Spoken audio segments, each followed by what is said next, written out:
Greetings, good people. This is Jimmy Warren. I'm here with an ArkanTalk exclusive with Miss Jen, Missouri. Jen, how are you doing this evening? I'm doing good. Good, good. Nice to have you here at this seat at ArkanTalk. For those of everyone who doesn't know, tell us a little bit about yourself. Well, I have a photography business called Jen Missouri Photography. I also have a studio downtown called At the Spot, where I do my photography work at, and I also have little small events for my clients and other photographers. They come and work out of it too. Awesome, awesome. So let's rewind a little bit. Tell us, when did you first know that you had an interest in photography? It was some years ago when I was in undergrad. Studying biology, and I wanted to do a hobby. I got you. And I was like, oh, well, let me go pick up a camera. And I picked it up, and everybody hyped me up and said I was good, but I don't think I was that good. Yeah.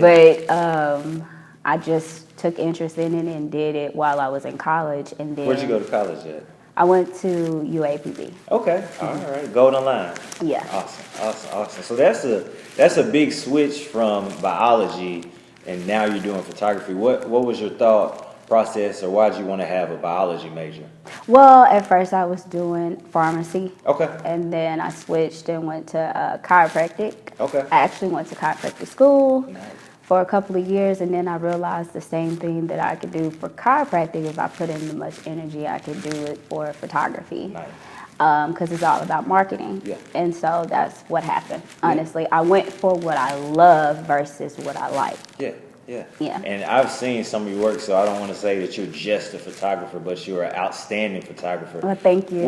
What in this digital age where social media and things like that come to play, there's a lot of people taking iPhone pictures and stuff. So how does that feel to you? Do you feel like that diminishes the craft of photography, or do you feel any kind of way about it? No, not at all, because it's not about the camera, it's about the photographer. Yeah. I could probably take my iPhone and do just as good with my phone. Yeah. I mean, with my camera. Yeah.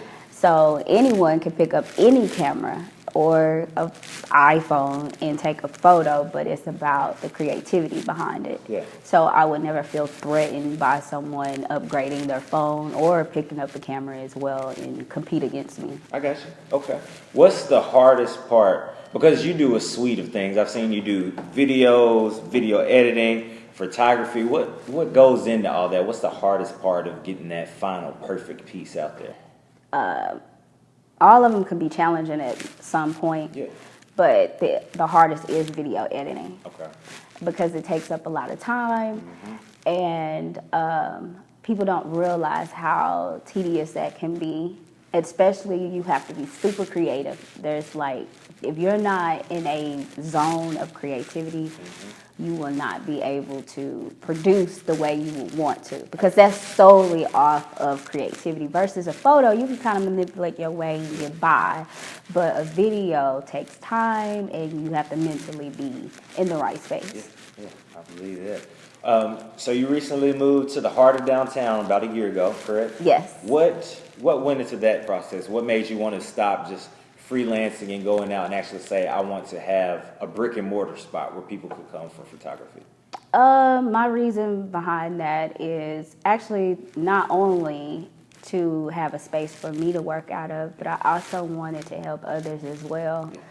I have a couple of photographers that I work with. We, work with each other, and they use the space from time to time. Yeah. And then on top of that, I wanted my clients to have more of an experience than just me showing up somewhere and taking photos. Yeah. I wanted them to experience the whole atmosphere of when you're having a session with me, which is easier to provide when you have a space. Yeah, that's fair. That's fair.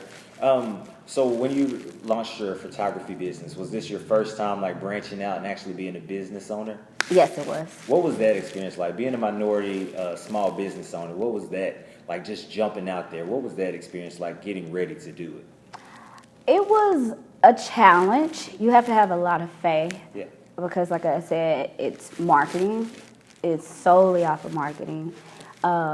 Of course, you can go get a job anywhere and do photography, but if you want to be successful in it, That's the challenging part. I know it's a lot of people who are really good at photography, but are they successful at running a business?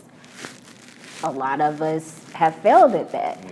So with that being said, yes, it is a little bit challenging. I'm still going through it day by day, but I think I got it under control. Oh, yeah. But it's always something new to learn in a business, so I don't think you would ever like be at a point that you feel like, oh, I got this. Yeah. Well, tell us about your childhood. What was it? Where'd you grow up at? What was where was the Gin, Missouri story birthed at? Where'd you get started? I am from Hensley, Arkansas / Little Rock, Arkansas. Okay. My dad's family is from Hensley. My mom's family is from Little Rock. Okay. So growing up, I wanted to be a model and an actress. Yeah. That was like my dream. And so I used to be obsessed with looking at magazines and stuff like that. Yeah. So I think that's how I end up like saying, hey, I want to look into photography. If I can't be the model, at least I can take a picture of the model, you know. Yeah. Because I discovered at that time, social media wasn't big. So if you were not tall, you just felt like you wasn't going to make it, you know. But now I feel like anybody could be a model. Yeah. Especially with the social influencers, you know. Yeah, most definitely. What advice would you give your younger self now if you had to look back? Go with your first mind. My first mind before I went to school for biology was to pursue in a creative job, which would be either acting or photography as well. Just go with your heart. I don't regret that I didn't, because I went through things that made me who I am now. But I do believe that you should always go with what you love to do, not versus what looks good on paper or what people tell you should do. Yeah, that's fair. What are you shooting with? What cameras are you using? Well, I have a Canon 6D. Okay. I use that for everything. Okay. Yeah, I don't own multiple cameras. I have one more camera. It's a Rebel camera, but that's usually for if I hire somebody to help. Yeah, that's fair. And then one question that I do want to talk about. I saw that you're on the board for Heart and Soul. Yes. It's a nonprofit fundraiser. Can you tell the people a little bit about that? So with Heart and Soul, that was started by my cousin, Catrice Wilburn, and she asked that I want to be a part of it. Basically, we are providing shoes for the Boys and Girls in Thrasher Club for children. So we're going to have a sneaker ball coming up, and that is our way of fundraising for that. Okay. We've had multiple shoe drives, and we've given it out to like the homeless and some children, families that are in need. Yeah.